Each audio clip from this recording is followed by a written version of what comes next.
Good morning. It's Thursday, August 4th, and welcome to this edition of Up to the Minute. Thank you for joining us. I'm Sade Campbell. Joining me as my co-host today is Parrish Murphy, and I'm going to allow him to kick the... Good morning, Parrish. Well, tell everyone who may be catching the playback of this how they can catch our segments of Up to the Minute. Well, we're live on Houston Community College District Facebook page. We're also on YouTube, we're on Facebook, and we're also on Twitter, LinkedIn, and Instagram. And you can catch us on HCCTV at noon, 5, and 10 p.m. Monday through Friday. Thank you so much for that. Well, today we have an arts theme, both visual and performing, with an HCC professor, Gary Katherine Snider, who's a professor for HCC's Theater Department of Media, which is a part of our Visual and Performing Arts COE. She is the expert behind the scenes with technical aspects of the stage. Kathy, we will be with you shortly. But in the meantime, say hello. I should have been clear. Hi, everybody. Thank you for having me. Thank you so much. But first, we will speak to our Family Fun Day guests who will give us an artistic perspective from a revered institution that we are happy to welcome back. We have Sarah Hobson, who's the Assistant Director of Communications of the Menil Collection and our Family Fun Day guest. Welcome to the show, Sarah. Thank you so much for having me. Well, we're happy to have Menil back on the show. But before we get into your exhibitions, tell us some basic information about the museum itself. Absolutely. So the Menil Collection is a free art museum located in the heart of Houston. We have a 30-acre campus that includes outdoor sculptures, large green spaces, and 4 art buildings for visitors to enjoy. So we have the main building, the Menil Drawing Institute, the Cy Twombly Gallery, and Richmond Hall. We're open Wednesday through Sunday, 11 a.m. to 7 p.m., and we are always free. I think that last part is what you needed to end with right there. So what are the different buildings that make up the Menil? So in our main building, that's where we have our galleries of modern contemporary art, surrealism, African and ancient art, and our special exhibitions. Right now in the main building, we have an exhibition on the artist Merritt Oppenheim. It's the first major transatlantic retrospective on the artist, and it showcases her work over her 50-year career, including surrealism, abstract paintings, large sculptures. That's really exciting, and it's on view through September 18th. And then also opening tomorrow on August 5th is an exhibition called Samuel Foso, African Spirit. And it's a photography show of 14 large-scale photographs by Foso, where he pictures himself as prominent figures from 20th century Black liberation movements. It's presented in connection to Photo Fest. So that's really exciting. We're welcoming the artist later this fall for an artist talk, so Houstonians can come and hear from him directly about the series. And then over at the Menil Drawing Institute on our campus is an exhibition called Joseph E. Yoakum, What I Saw. And it showcases the artist's dreamlike landscape drawings. Yoakum was inspired by a dream and started drawing at the age of 71. And it depicts landscapes from all over the world. It's really exciting. And this Sunday, August 7th, is the last day to see that show. At the Drawing Institute, we also have an incredible wall drawing called Network by Marcia Curie. That's up through the end of September. And then our permanent gallery buildings, the Cy Twombly Gallery and Richmond Hall, are both single artist installations. So the Cy Twombly Gallery holds 5 decades of paintings and sculptures by Twombly. It's a very beautiful space. And then in Richmond Hall, we present light installations by the artist Dan Flavin. So there's a lot to see. And again, it's always free. Sarah, I mean, all of what you said is incredibly fascinating. And I think through the lens of someone who says, okay, maybe I'm not an art person, but what usually gets me and what I'm fascinated by is the process to how they got to the art. What was their reason? What was their inspiration? And I heard in a lot of what you all have scheduled in your lineup, hearing directly from the artists, is that lived experience, and being able to hear that is more fascinating than a lot of people think, unless they just take a leap of faith and do something outside of their comfort zone, right? Absolutely. The Menil hosts artist talks all throughout the year, and it's a really great opportunity to both hear directly from the artist, hear about their career, their intentions behind the work that they create, but also an opportunity to ask them questions. There's a short Q&A after each program. And so this fall we'll have Nancy Grossman, whose work is currently on view in our modern contemporary galleries. She's going to be coming in September for a talk.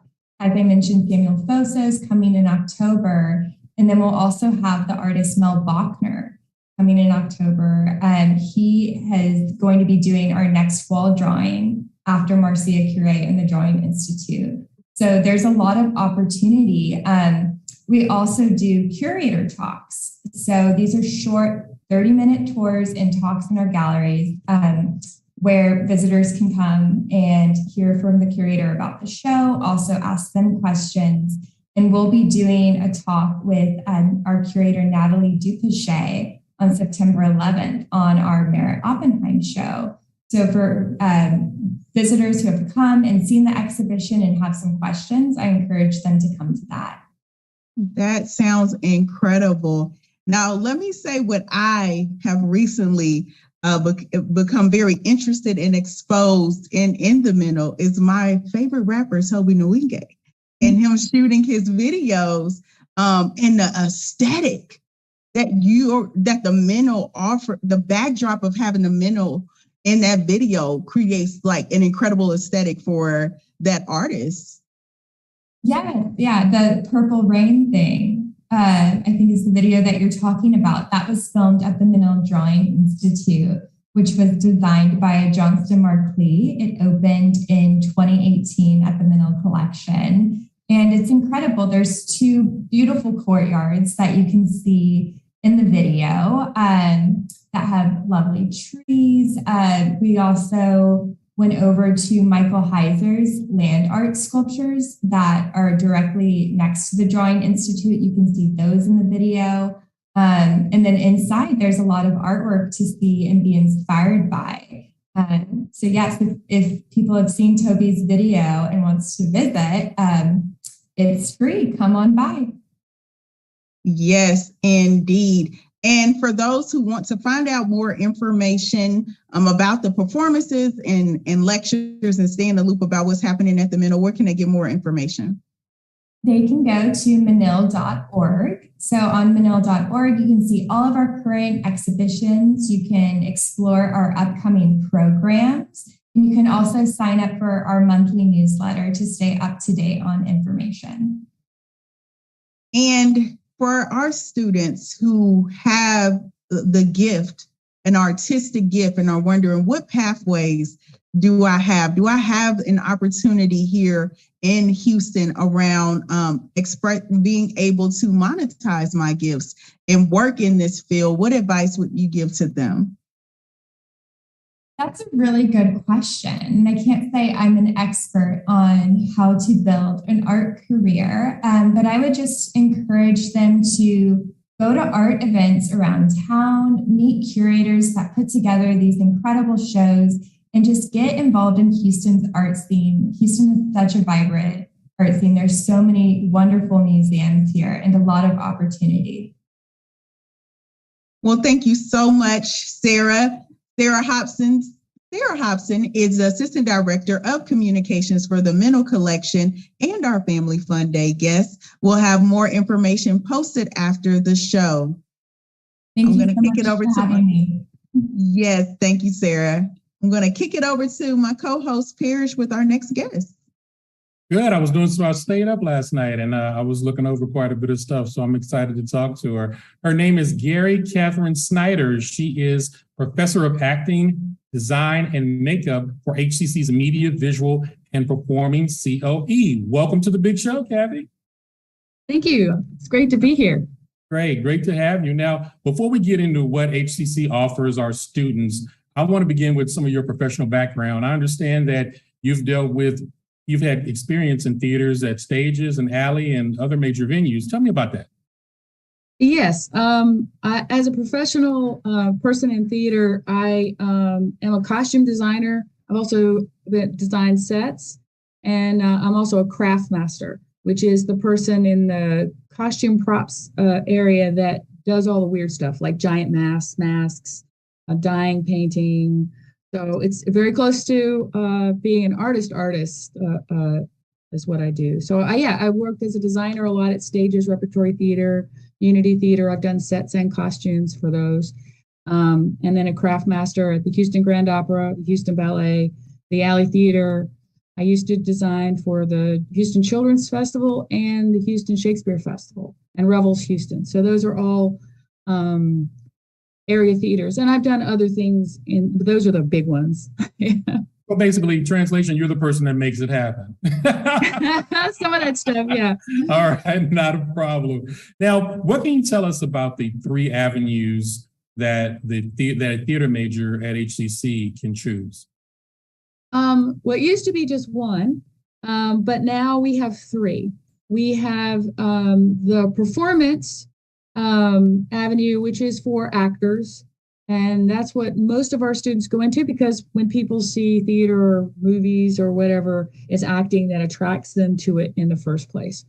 So we have performance. And then we have the technical side, which is for people who want to be designers or want to working as a backstage or as a like a lighting tech or running lights, and also our stage managers. And then we have a generalist degree, which covers a little bit of everything. These are for people who want to be teachers or want to be managers of theaters. It works well for directors as well.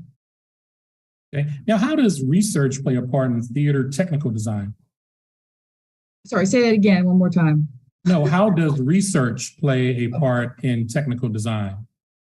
Research is good for anything, not just technical. Even actors have to do research into the time period and the place that they're doing. If you're performing a part or designing a play that's set in England in a certain time, you need to research that so that you don't make mistakes. I mean, sometimes you want to do anachronistic things that are out of time and out of place, but you need to know it well enough to know when to do it and how to do it correctly. If you do not know those, even time of year, what if you've got somebody in a summer frock and it's supposed to be wintertime, nobody in the audience is going to get, that. What did they wear in the wintertime in England in 1875? You need to know that. It's not just what everything looks like, but what this sounds like. What's the music? What kind of colors? I saw an exhibit recently where they talked about green, this arsenic green that you can't get anymore because you have to use arsenic to get it because it's poisonous. So that's why we don't have that color anymore. But it was a really popular color in the Victorian age. So that's why research is important. And you don't want to do something prehistoric and have an iPad. I get it. Exactly. Unless that's the theme. Yeah. That'll kind of blow it. Now, tell me, what's some of the stuff that you guys have done at the theater here at HCC? We've done a lot. I mean, we've done some collaborating with our dance department and our music department. Sometimes we do musicals and things. We've done the gamut in plays. We do, right now, we're going to be doing 3 plays in the fall. In fact, I'm directing, so I'm having to pick a play. We do everything from small, intimate dramas to large musicals. So we do the whole thing. And our students get to be actors and designers, and they work backstage, and they are stage managers. So they get a lot of experience for the well-rounded theater student. That's awesome. They do everything so they understand everybody's job. Exactly. And that's really important since we're collaborative art. We're not painter or drawer, we are working together as a unit to produce a single work of art. And you have to be a team and work together and understand each other. And that's when it really makes magic. It's definitely a team thing. Now, if you want to be a designer in theater, why is it important to take a theater design class for costume, set, prop design, and not just a fashion design or an interior decorating? Because you approach it differently. Like when you're designing a house for someone, you are taking their personality into account, their budget and stuff. And same thing with clothing. A clothing designer looks at it. This is the kind of woman I want to design for, and this is the kind of money. But in theater, you have a script that's outside of that, and you have to be true to that script, and you have to be true to the director's vision of that script. And so you're much more constrained, and you're not just doing like women or, interior of a house. You have to do everything. You have to think about, what does a fairyland look like? What does, a spectrum of characters in the same world, in the same style look like? You have to know styles, very different. Surrealistic costumes, as opposed to realistic, naturalistic. And so you approach how you design from a very different point of view, and that's what you have to learn. A lot of the design principles are the same. It's how you take those design principles and apply them that's different. Okay. Now, you also said that being a theater major here gives you a better chance to work in most fields of theater production. Why is that? A lot of larger programs, you go in and you are acting, you are design, and you kind of stay that way, and you might have 200 kids, students, auditioning for 5 roles. We're smaller. We're still not tiny, but we're smaller, but we're a larger school. So we are spread out. So the students there might be, like I said, 3 plays. So they have an opportunity. Well, I could go any one of these 3 places, but I really want to do this one thing, and I have the opportunity here. And so because of that, they can work, they can act, they can design, they can run lights and run sound. And a lot of times in a larger theater school, they can't do a lot of that stuff until they're higher 2 or 3 years in, or they're competing against so many people that they may never actually be on stage in a play. So that's one of the great things about being here is you get the opportunity to do everything, and you really should take that, do everything, learn awesome. Everything. That is awesome. Now, what's the job market for technical design students here in Houston? It's interesting. When I first moved here in '89, that was a long time ago, there weren't that many theaters here, and there were like 4 or 5. Wasn't many. I grew up here. It wasn't many. No, it was not many at all. And it's gotten the market's gotten much larger. And not a lot of people, most people, like I said, think of acting first, right? And that's what they go into. But there's not as many people going into technical theater. And so there is a more of a market for that. And it's not just theater.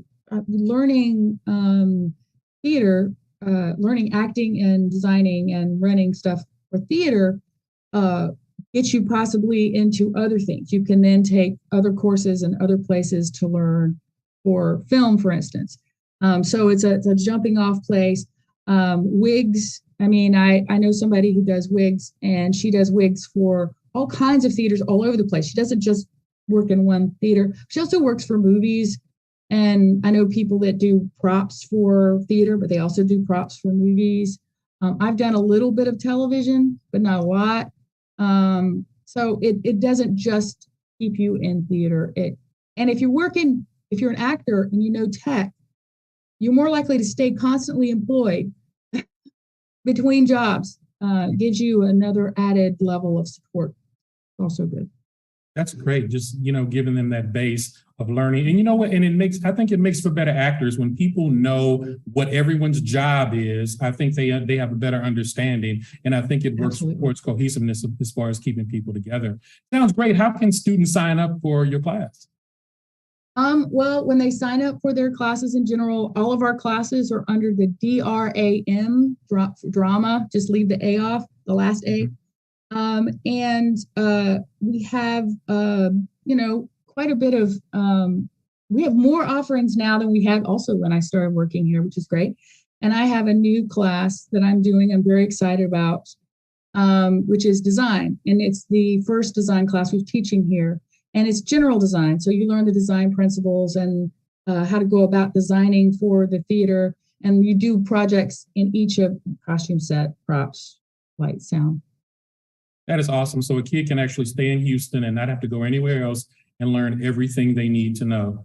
That's absolutely awesome. I feel so smart. I was doing research for this interview last night, and it just hit me. I said, you know what? I got to hit her with one good question. And I was going to ask you what's the difference between theater and Broadway, and I couldn't hold it. I just had to Google it, and I found out theater is a venue that holds 500 or more. I found out that that's Broadway. Off-Broadway is 99 seats to 499 seats, and anything under 99 seats is off-Broadway.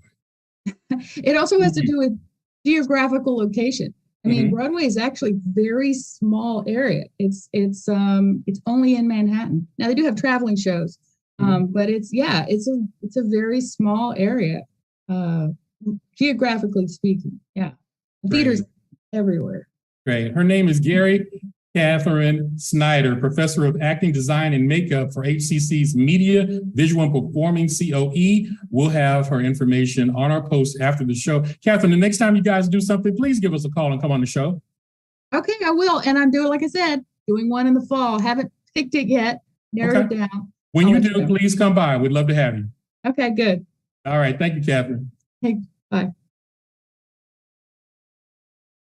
Thank you so much, Parrish. And I learned a short time ago around Off-Broadway as well for a play that came out here to Houston. And I believe it was at the theater at Willow Ridge High School in Fort Bend County. And I was like, how are they having a Broadway play at a high school theater? It threw me. I just want to know because I've always seen it. I've always seen we're on Broadway, and then when you talk to someone in theater, you're like, okay, well, what's the difference? And so when I looked up, I was like, okay, so there is like a designation around the size that allows them to be able to say we are off Broadway. It was an incredible production around a case for reparations where they brought in civil rights posthumously brought in civil rights leader to make the case for reparations. But we have, those are the opportunities to get exposure to the arts without Broadway prices. So we've had an incredible lineup today around the arts and visual and performing arts and learning. Yeah, I look forward to seeing, what Kathy students do. Might try to see if we can tape them. That'd be great. I can always use programming. Hey, listen, I think that's an incredible live stream opportunity in a way for people to understand this is what you get at HCC outside of the classroom. You get to work and hone and get exposure in all of the areas that Kathy was saying. I think people forget that are behind the camera and make those things possible. Well, I think so many people look at acting and they say, I want to be an actor, but they don't understand that there are so many other jobs behind the camera, that are very beneficial. And more importantly, that are stable. Actors work here and there.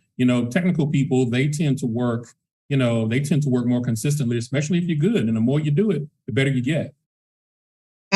Absolutely. And I think when you look at, and we're going on a tangent, but when you look at what people have to do now who are on camera, they're having to run their own teleprompters. They're having to write their own copy and their own scripts. You can't simply just be a pretty face and hop in front of the camera anymore. There are a lot of skill sets that you may not expect you have to own, and knowing how to shoot your own packages and things of that nature. So I think is calling for a more well-rounded on-camera talent, regardless if it's theater or television. Hey, let's get into some announcements, shall we? Yes, we are hopping into our first announcement, which is a popular topic this time of year in August, and that is financial aid. They are hosting their virtual FAFSA event today. Financial aid will host it via Zoom in the virtual lobby to help students understand the ins and outs of sometimes difficult but important federal financial aid topics and forms. So if you are still wondering how to take that next step around financial aid, whether you're at the application stage or you are working through submitting some paperwork, you're encouraged to head on over to Zoom from 1 to 4 today in the virtual lobby. Information will be posted after the show, or you can visit Financial Aid's webpage. Right, and Global Energy Career Exploration Fair is going on now. Students seeking to enter or upgrade their skills as an energy or manufacturing technician can attend the Global Energy COE Career Exploration Fair. It happens 4 to 6 p.m. Tuesday, August the 9th at HCC Northeast Campus, Northeast Science and Technology Building. You'll tour interactive labs and experience virtual reality and simulation software demonstrations and engage in a question and answers with experts and coaches. We'll have the registration information on our post after the show. Yes, and around some more financial aid, we are offering a scholarship raffle for those who are attending the registration fair scheduled this month. Don't miss a chance to win a $500 scholarship at HCC's registration fair, which is a great opportunity to get personalized enrollment support and figure out your options on how to cover costs. They'll be happening at multiple locations on August 13th and 20th from 9 a.m. to 1 p.m. So come out and get that Saturday support. Information will be posted after the show. The Media Arts Student Showcase will be ending soon. The spring compilation screening of student projects and filmmaking, audio recording technology, and music business programs ends in August the 15th, actually. It's on YouTube. Registration is not needed. We'll definitely have more information on that in our post after the show. Well, it is August, everyone. We are weeks away from the first session. Our main session starting on August 22nd for Fall 22. Registration is still ongoing. You still have time to get in for fall. You still have time to figure out how you're going to cover costs and what program you're going to sign up for, or whether you want online classes or in-person classes or hybrid and mix of both. You're encouraged that if you don't know how to take that next step, to attend one of the registration fairs that are scheduled or simply drop in during operational hours. HCC is here to help you reach your educational goals. For more information about our programs and how to register, please go to hccs.edu/apply. And finally, get your degree for free. Eagle Promise is back. The HCC Eagle Promise program offers qualifying students money to cover tuition, fees, and books each semester. Don't wait. Apply right now. We will have more information in our link in the post after the show. And up next this week, be sure to join us for Film Friday, which will be hosted by Randy Ramsey of Swamp, who will interview Peter von der Haar of Houston Press about Emmy nominations. And next week, we'll kick it off with Mental Health Monday, and we'll welcome the return of Dr. Donna Davis. Dr. Dee. Who is leading the women's leader of HCC as the new chapter of the American Association of Women in Community College. Thank you so much for joining us for this edition of Up to the Minute. We'll see you next time.